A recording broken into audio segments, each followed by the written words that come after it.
Esse é o podcast Entre Leis e Histórias, um podcast feito para você para entender sobre seus direitos de maneira simples, humana e com um toque de história. No episódio de hoje nós vamos dar continuidade no caso da Dona Rosa. Nós falamos, né, Lu, sobre a questão previdenciária, sobre os direitos tanto dela quanto do filho. Agora vamos para o caso da questão familiar e patrimonial da Dona Rosa. Vamos falar que ela está enfrentando uma separação. Tem a questão de cuidado com os filhos sozinha. Marido, ex-companheiro, na verdade, saiu de casa. E agora? E os bens? Como partilhar bens? Ela tem direito à pensão do marido, o filho tem direito à pensão alimentícia. Como que podemos iniciar a resolução desses problemas da Dona Rosa? Sejam todos bem-vindos ao nosso podcast. Ju, você já comentou o caso da Dona Rosa à luz do direito previdenciário e hoje nós vamos conversar, dialogar sobre essa história real à luz do direito de família. Antes de começar, antes de tocar nos pontos principais, separação, divórcio, dissolução de união estável, pensão alimentícia, guarda, convivência, eu quero começar essa minha fala pontuando algo muito importante que nós, advogados da área de família, nos deparamos bastante, que é a renúncia ou o tal do abrir mão.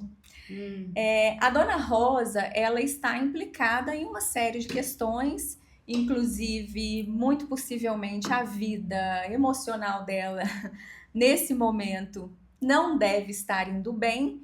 E o que acontece com muita mulher nessa fase da vida, passando por um divórcio, sobrecarga emocional, dificuldades nas finanças, filhos, responsabilidades, sobrecarga materna, é simplesmente querer colocar um ponto final nessa dor ou nessa dificuldade que se passa durante um processo de separação, divórcio, enfim. E eu quero dizer que essa palavra renúncia ou abrir mão não deve fazer parte do vocabulário da mulher que se encontra nesse momento.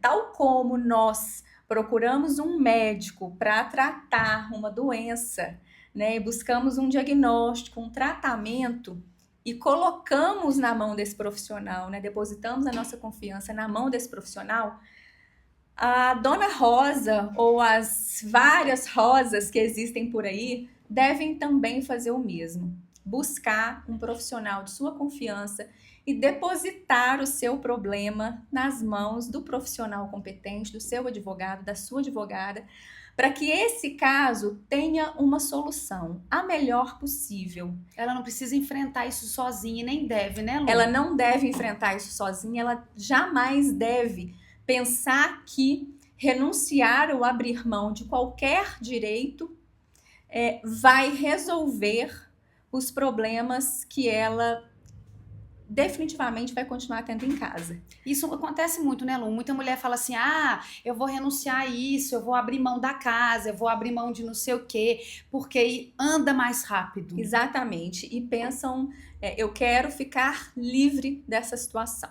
A maioria. Essa situação da qual elas querem ficar livre é mais mental do que processual. O processo, ele traz uma carga emocional difícil de suportar? Traz sim. Mas a carga emocional é muito maior. Então, eu digo que a mulher precisa ter um amparo e uma rede de cuidados nesse momento. Então, o advogado cuida do processo, o médico cuida de uma ansiedade, o psicólogo, né, da estabilidade emocional. Então, ela não precisa e não deve jamais abrir mão, renunciar, pegar a bolsinha e sair correndo, porque depois de 1 ano, 2 anos, 5 anos, 10 anos, quando ela estiver equilibrada, ela olha para trás, ela olha para aquela situação, ela vê materialmente o que ela renunciou, o que ela abriu mão, e ela se arrepende. Ela quer tentar buscar reaver, né? O que não é possível. Mas, Lu, você não acha que muitas mulheres podem pensar isso justamente pelo fato de, e se ele não quiser se separar? Aí cai naquela questão. Eu vou abrir mão para separar, porque se eu abrir mão disso, aí ele aceita separar. E esse fato de um não querer se separar? Ju, isso não existe. Isso definitivamente não existe. Nós temos caminhos na lei processual que resguardam o cônjuge ou o companheiro que quer se divorciar ou dissolver uma união estável. Não tem como você exigir que o outro fique casado com você o resto da vida, ou seja, seu companheiro o resto da vida. Então, quando um não quer, dois brigam nesse caso, porque a justiça tem que dar a última palavra nesse caso. Então, o divórcio, por exemplo, a dona Rosa, se a dona Rosa for casada, ela pode pedir o divórcio, né, de forma litigiosa, mesmo sem consentimento do ex-marido, do cônjuge ali ainda de direito, ela pode pedir e o juiz ele vai conceder esse divórcio, porque o divórcio, o direito de se divorciar é um direito que a gente chama de direito potestativo, ou seja, ele existe independente da vontade da outra pessoa. A mesma coisa acontece, Ju, no caso de dona Rosa ter uma união estável.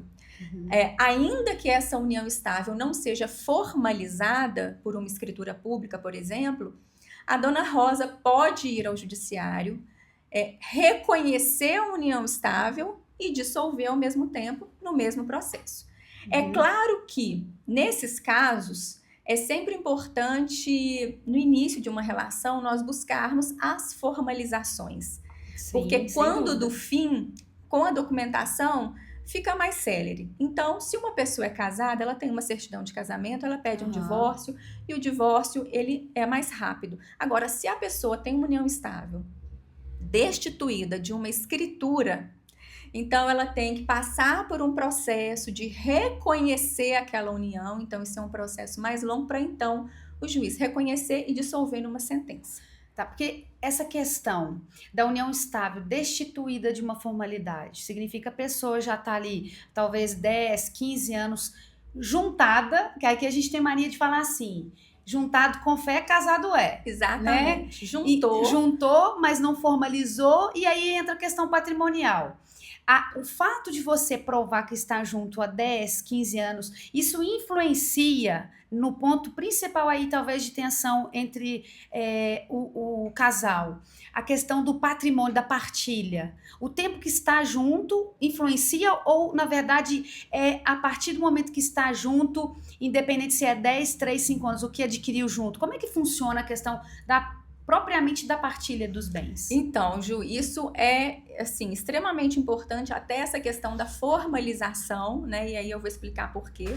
Mas o regime patrimonial, o regime que vai organizar a vida patrimonial do casal em uma união estável, é o regime da comunhão parcial.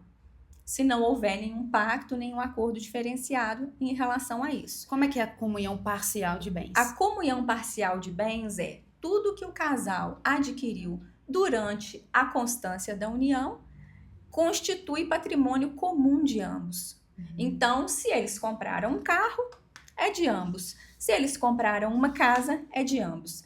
Agora, olha só essa questão.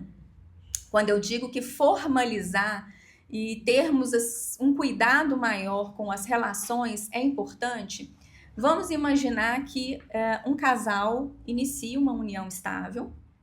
Essa união estável, ela se inicia em janeiro de 2000 e ela finaliza em dezembro de 2009. Tem aquisição de bens ao longo desse período, mas tem aquisição de bens em dezembro de 99, em janeiro de 2010. Veja que são datas muito próximas, né? Então, que pode levar a entender que é só dele, é só dela. Fica aquele limbo.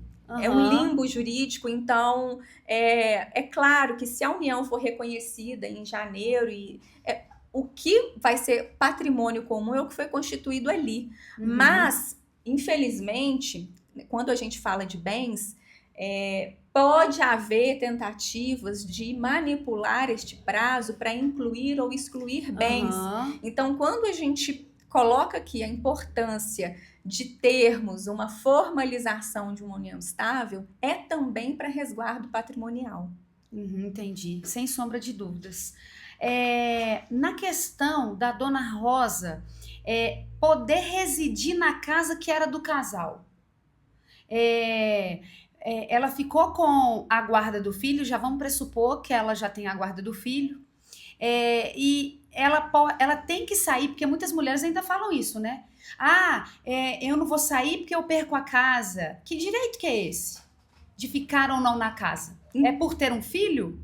Então, Ju, na verdade, a gente tem assim uma situação um pouco complexa nesse ponto.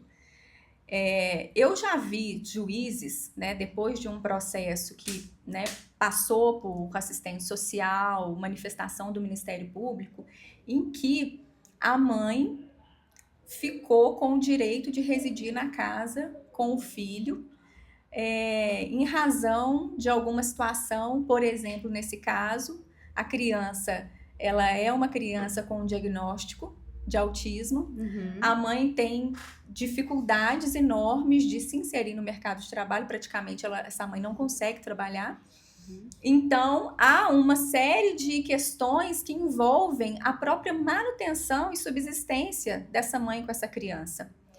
Então, isso poderia ser levado por esse lado. Mas a regra, Ju, a regra é patrimônio constituído durante o casamento, durante a união estável, é um patrimônio que vai ser considerado 50% de ambos e ele vai ser liquidado dessa forma.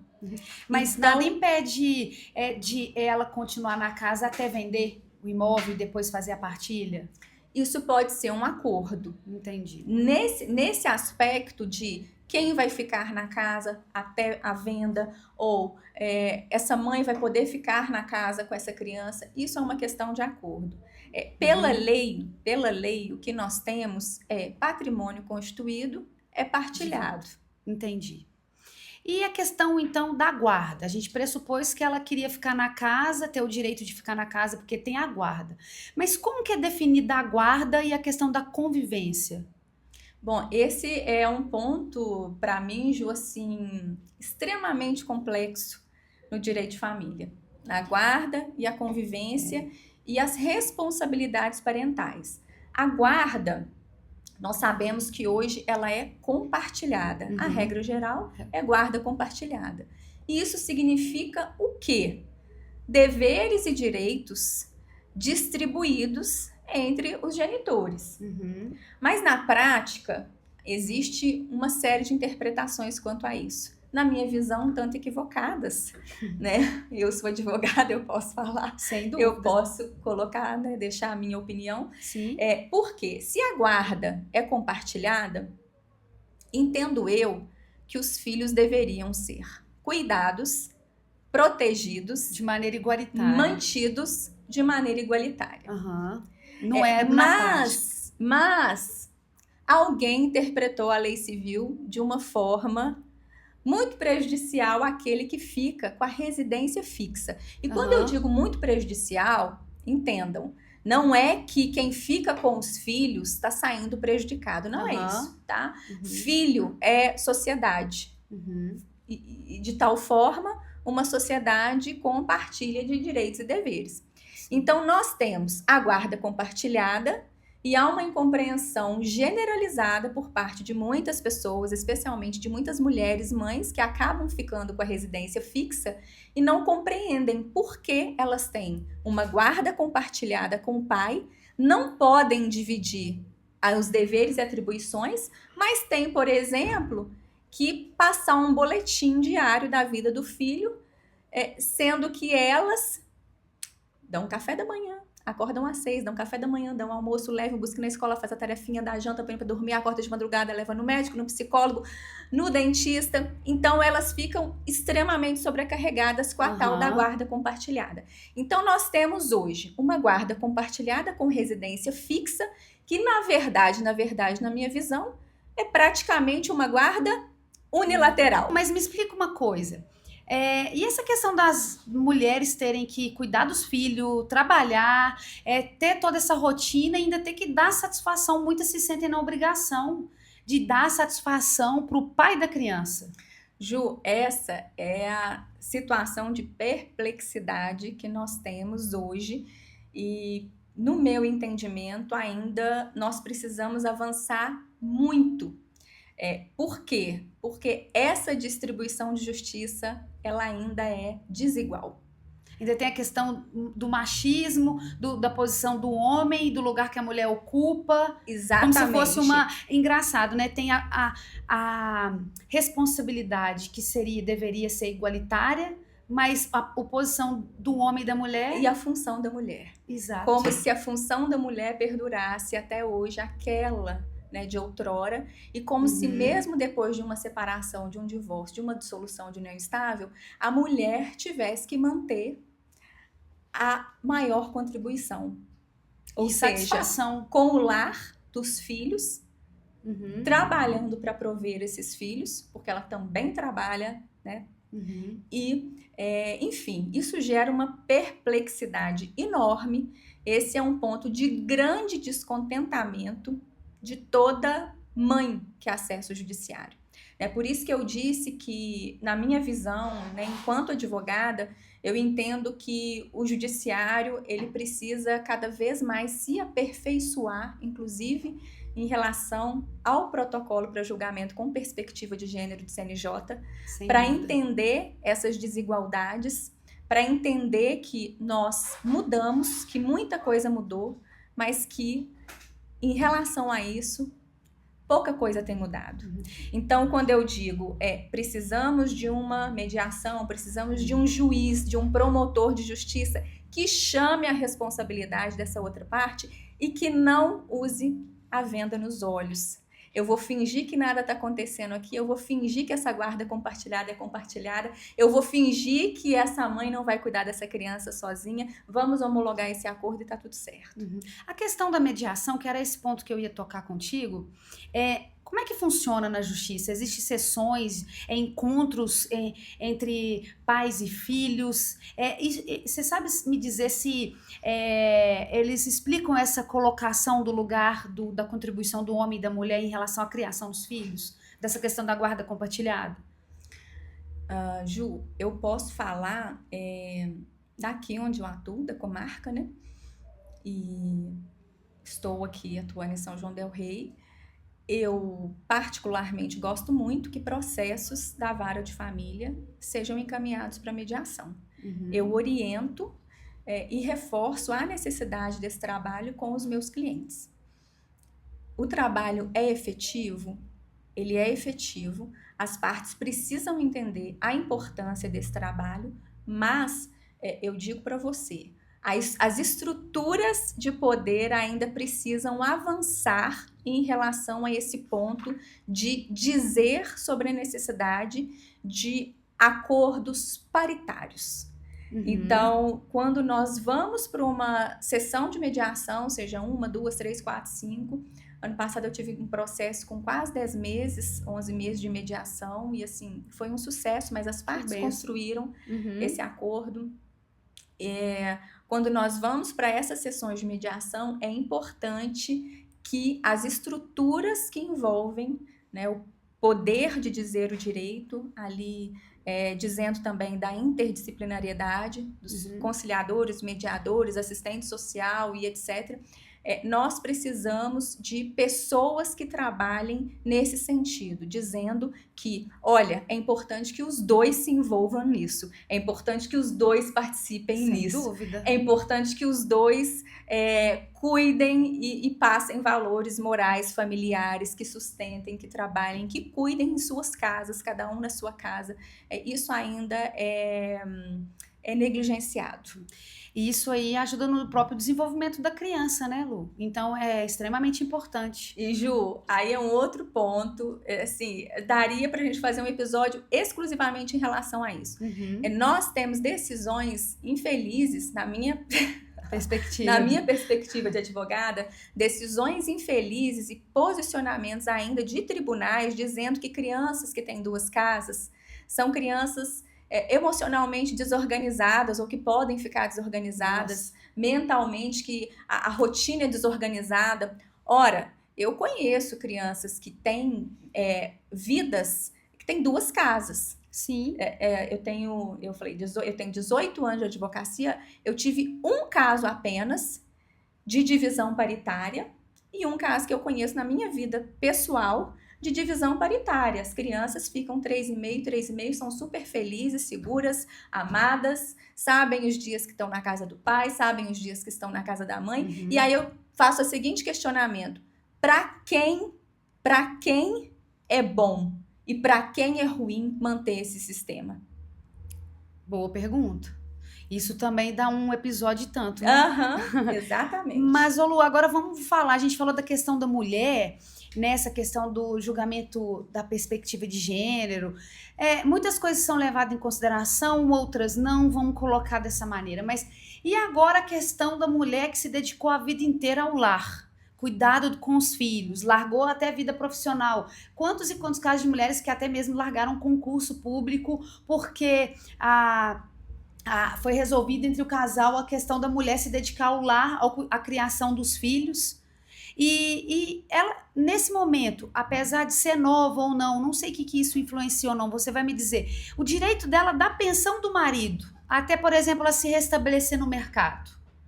Como é que fica essa questão do direito da mulher à pensão? Bom, Ju, a mulher, né, sobretudo aqui, ó, vamos lembrar, senão fica muito perdido. Dona Rosa, 58 anos. A Dona Rosa, ao que tudo indica, é uma mulher que cuidou exclusivamente do lar e do filho com o diagnóstico de autismo. Uhum. Então, a gente já parte aí de uma premissa, aliás, e temos mais um elemento. A Dona Rosa tem uma doença incapacitante. Sim. Então, a gente já parte de um pressuposto de que ela teria vários requisitos para pedir essa pensão vitalícia, eu diria assim, vitalícia? Né? E não temporária. Pela idade, né? Pela doença e por uma restrição, uma limitação que provavelmente vai durar muitos anos na vida, que né? Eu não sei qual que é o nível, né?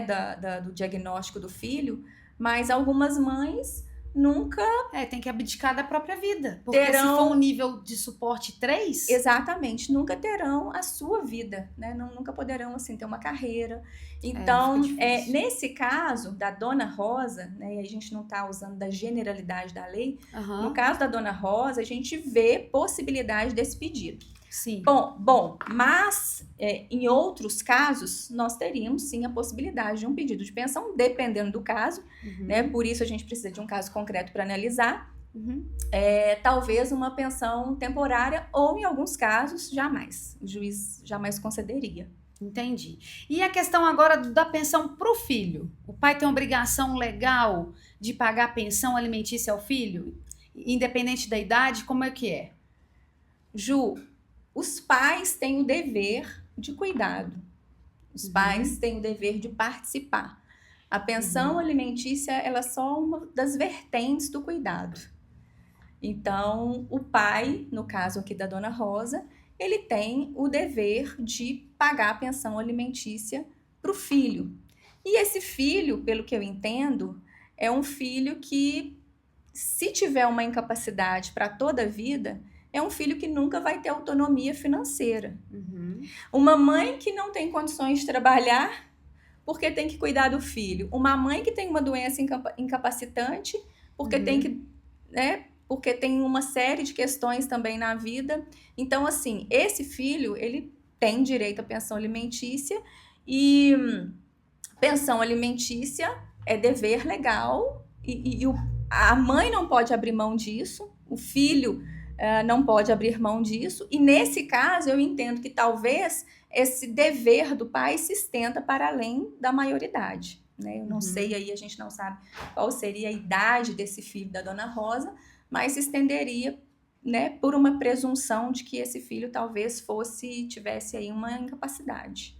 né, para os atos da vida, para uma autonomia financeira, profissional. E a gente vê que esses pedidos, seja de pensão para a Dona Rosa, seja para o próprio filho, não é nem questão de privilégio, né? Ela é buscar o seu direito, é buscar o mínimo necessário, pelo menos para a sua sobrevivência, né, Lu? Exatamente. Tanto em termos previdenciários, que a gente já falou, quanto questão familiar. E Ju, só um detalhe em relação a essa questão da pensão alimentícia, porque esse também é um outro assunto sensível. Há muita insatisfação, porque além da maioria dos filhos ter a residência fixa com as mães, essas mães fazem de tudo para prover esse filho, né, do bom e do melhor, e às vezes elas recebem ali uma pensão muito baixa. Então existe uma queixa generalizada em relação a valor de pensão. Hoje é importante a gente entender que, apesar de vários avanços e, né, os clientes às vezes chegam no escritório falando: eu vi no Reels, eu vi lá no Instagram que agora, agora vai ter direito a isso, isso e isso. Aí eu sento, falo com a cliente: respira, não tem como tirar leite de pedra. Não tem como tirar leite de pedra. Infelizmente. Infelizmente, o juiz jamais vai fixar uma pensão num valor altíssimo, correspondente, por exemplo, às despesas de um filho, e descobrir uma outra pessoa porque ele não teria a capacidade financeira para pagar aquele valor. Então, a pensão alimentícia, né, é importante nós entendermos isso, ela é fixada a partir de um princípio, que é a necessidade de quem pede e a possibilidade de quem paga. A necessidade de quem pede pode ser enorme, mas a possibilidade de quem paga pode ser pequena. Tem que ser proporcional, razoável. Tem que ser proporcional, razoável. Da razoabilidade. Então, isso também é um outro ponto de muito desgaste, de muita insatisfação. Mas aí não é com o judiciário, né? Tem a ver com as próprias relações e as condições envolvidas. Sim, sem dúvida. Bom, aqui a gente deu um caso de uma senhora que está com problemas, tanto questão familiar, questão previdenciária, a gente viu de tudo aqui. Pelo menos nós estamos aqui para mostrar, para direcionar que é possível resolver, desde que a pessoa tenha um norte, né? Exatamente. Desde que ela seja direcionada e obtenha informações de forma leve, tranquila, para correr atrás. A gente nunca deve lutar sozinho, como a gente já disse. Exatamente. Não deve abrir mão dos seus direitos. Exatamente. É correr atrás de tudo, porque é possível, apesar dos pesares, com esse tanto de problema, resolver sim, tudo junto, ao mesmo tempo. Você não precisa resolver uma questão familiar, depois eu mexo na previdência. Não. Pode ver tudo ao mesmo tempo, para que as coisas possam ser... Eu falo que é desatar nós, né, Lu? Exatamente. Bom, e esse é o trabalho do advogado, desatar nós. Desatar nós, com certeza. Como eu volto a dizer, que eu acho que isso é muito importante. Existem caminhos jurídicos, existem direitos e também existem soluções. Exatamente. Né? Bom, esse foi mais um episódio do Entre Leis e Histórias. Espero que vocês tenham gostado. Se a sua história é parecida com essa, deixa aí nos comentários, que a gente pode utilizar como próximo episódio. E não esqueça de inscrever no canal. Se inscrever no canal, compartilhar e curtir.